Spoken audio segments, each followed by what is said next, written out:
लोग बात करेंगे फीचर्स या properties of indifference curve. Indifference curve की मुख्य विशेषताएं क्या होती हैं?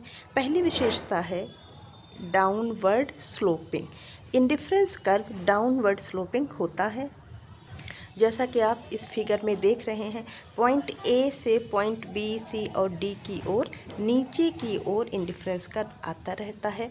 तो इन पहली विशेषता हो गई इट स्लोप्स डाउनवर्ड। और ये क्या शो करता है?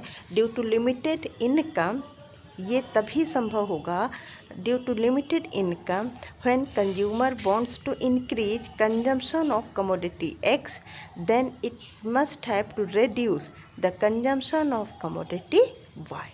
तो ये इसकी पहली प्रॉपर्टी होती है। दूसरी प्रॉपर्टी होती है indifference curve is convex to the origin. Indifference curve convex होता है। बच्चों, तीन प्रकार के कर्व होते हैं। एक ऐसे होता है जिसको हम कहते हैं कॉनकेव, एक ऐसे होता है जो कॉन्वेक्स कहलाता है, और एक सीधी स्ट्रेट लाइन के रूप में होता है। आप फिजिक्स में कॉन्वेक्स और कॉनकेव टर्म्स क्लास 9th में 10th में पढ़ चुके हैं। तो इंडिफरेंस कर्व हमेशा क्या होता है? Convex to the origin. और कॉन्वेक्स टू द ओरिजिन ये क्यों होता है? उसका कारण ये होता है कि इसका जो स्लोप ऑफ इंडिफरेंस कर्व है, और आप जानते हैं कि स्लोप ऑफ इंडिफरेंस को हम कहते हैं MRS, marginal rate of substitution. MRS घटती हुई होती है।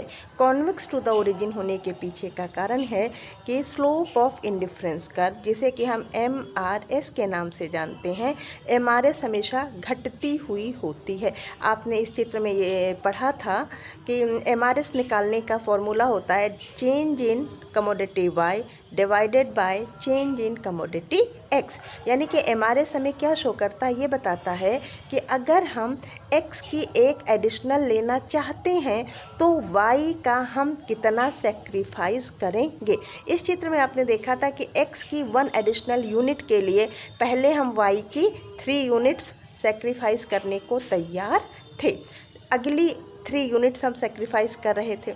नेक्स्ट वाई के लिए हम 2 यूनिट्स सेक्रीफाइस करने को तैयार थे, और लास्ट 1 के लिए हम 1 यूनिट सेक्रीफाइस करने को तैयार थे। तो इस तरीके से जो MRS होता है, मार्जिनल रेट ऑफ सब्स्टिट्यूशन, जो स्लोप ऑफ इंडिफरेंस कर्व होता है, वो डाउनवर्ड स्लोपिंग होने के साथ साथ कॉन्वेक्स टू द ओरिजिन होता है।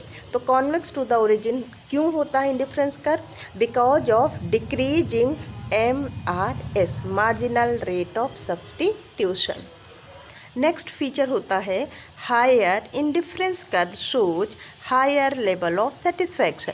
मतलब हमारा ये इंडिफरेंस मैप है, इसके जैसे ही हम IC1 से IC2 पर, या 2 से 3 पर, या 3 से 4 पर मूव करेंगे, लेवल ऑफ सेटिस्फैक्शन भी बढ़ेगा। यानी कि higher level of indifference curve shows higher level of satisfaction. IC1 की तुलना में 2, IC2 ज़्यादा हायर लेवल है, और 2 की तुलना में 3, 3 की तुलना में 4। ये इंडिफरेंस कर्व की तीसरी इम्पॉर्टेंट फीचर होती है। नेक्स्ट फीचर है कि दो इंडिफरेंस कर्व एक दूसरे को कभी भी इंटरसेक्ट नहीं करते हैं। Indifference curve do not cross or intersect each other. आप देख सकते हैं 2 इंडिफरेंस कर्व हैं, IC1 और IC2। ये दोनों एक दूसरे को आप देख सकते हैं कि यहाँ पॉइंट A पर इंटरसेक्ट कर रहे हैं, क्रॉस कर रहे हैं। और आप ये पढ़ चुके हैं कि एक इंडिफरेंस कर्व पर कोई भी पॉइंट हो वो same level of satisfaction show करता है। जैसे IC1 पर 2 पॉइंट हैं, पॉइंट A और पॉइंट B, क्योंकि ये एक ही इंडिफरेंस कर्व पर स्थित हैं, इसलिए A is same as B, यानी कि combination A is equals to B, दोनों ही हमें same level of satisfaction show करेंगे। इसी प्रकार से IC2 पर 2 पॉइंट स्थित हैं। कौन कौन से? पॉइंट A और पॉइंट C। तो जो A से सेटिस्फैक्शन मिल रहा है वही C से मिल रहा है, यानी कि point A is same as point C। तो जब A इक्वल टू B है और A इक्वल टू C है, तो इसके हिसाब से हम कह सकते हैं कि point B is same as point C। Point B is equal to point C. क्यों? क्योंकि ए बराबर बी है और ए बराबर सी है, दैट मीन्स बी बराबर सी। पर क्या यह संभव है? क्या वास्तव में अगर अपने फिगर में देखते हैं तो आप देख सकते हैं कि बी और सी सेम नहीं है। पॉइंट बी जो है वो IC1 पर है, यानी कि it gives lower level of satisfaction in comparison to point C. क्यों? क्योंकि पॉइंट सी कहाँ लोकेट कर रहा है? पॉइंट सी कहाँ लोकेट कर रहा है? इंडिफरेंस कर्व नंबर 2 पर। और आप जानते हैं कि जो 2 है वो 1 की तुलना में हायर लेवल ऑफ सेटिस्फैक्शन देगा। 2 इज ग्रेटर देन 1। इस हिसाब से B is not equal to C, जबकि इसके हिसाब से B और C बराबर हो जा रहे हैं।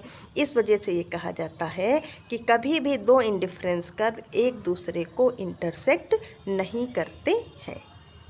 नेक्स्ट फीचर है कि indifference curve does not touch x axis और वाई एक्सिस। इंडिफरेंस कर्व जो बनेगा वो ना तो एक्स एक्सिस को टच करेगा और ना ही वाई एक्सिस को टच करता है। चित्र की मदद से इसको हम एक्सप्लेन करते हैं। आप देख सकते हैं एक्स एक्सिस और वाई एक्सिस। एक्स एक्सिस पर गुड एक्स और वाई एक्सिस पर गुड वाई को शो किया गया है और इंडिफरेंस कर्व दिखाया जा रहा है जो कि वाई एक्सिस को यहाँ पर, इसका नाम हमने रख दिया है पॉइंट ए। इस पॉइंट ए पर वाई एक्सिस को टच कर रहा है। ये पॉइंट ए क्या शो कर रहा है? पॉइंट ए कहाँ है? आप देख सकते हैं वाई एक्सिस पर है, यानी कि पॉइंट ऑफ ओरिजिन से लेकर ऊपर की ओर यहाँ पर दिखाया गया। ये क्या शो कर रहा है बेटा? ये बता रहा है कि कंज्यूमर वाई की ओ ए अमाउंट का कंजम्पशन कर रहा है, जबकि एक्स एक्सिस पर कोई भी कंजम्पशन नहीं, यानी जीरो। एक्स का जीरो कंजम्पशन कर रहा है और वाई का ओ ए। तो एक्स का जीरो और वाई का ओ ए अमाउंट में कंजम्पशन कर रहा है। पॉइंट ए ये शो कर रहा है। और आप जानते, यानी कि इस स्थिति में कंज्यूमर सिर्फ और सिर्फ वाई गुड का ही कंजम्पशन कर रहा है जो कि ओ ए के बराबर है और एक्स का कोई कंजम्पशन नहीं, जीरो कंजम्पशन। यानी कि यहाँ सिंगल कमोडिटी केस हो गया, जबकि हम स्टडी कर रहे हैं डबल कमोडिटी केस की। इंडिफरेंस कर्व हमें दो कमोडिटीज के वेरियस कॉम्बिनेशंस को शो करता है that provide same level of satisfaction. यानी कि इंडिफरेंस कर्व के डेफिनेशन के हिसाब से ये रॉन्ग हो गया। दूसरी ओर हम देख लेते हैं एक दूसरे चित्र में। इस चित्र में आप देख सकते हैं कि इंडिफरेंस कर्व एक्स एक्सिस को इस पॉइंट पर, इसका नाम मैंने रख दिया पॉइंट बी पर टच कर रहा है। तो ये क्या शो कर रहा है?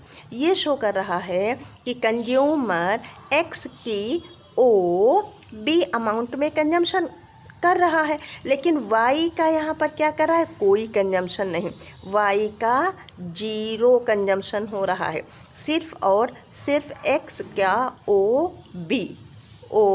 बी अमाउंट में कंजम्पशन हो रहा है, यानी कि सिंगल कमोडिटी केस बन गया। जबकि हम यहाँ स्टडी कर रहे हैं डबल कमोडिटी केस की। इंडिफरेंस का दो कमोडिटीज के कॉम्बिनेशंस को शो करता है, जो कि ये संभव नहीं हो पाता है अगर इंडिफरेंस का एक्स एक्सिस या वाई एक्सिस में से किसी भी एक्सिस को टच कर लेता है। तो ये थे बेटा मेन फीचर्स या प्रॉपर्टीज ऑफ इंडिफरेंस कर्व।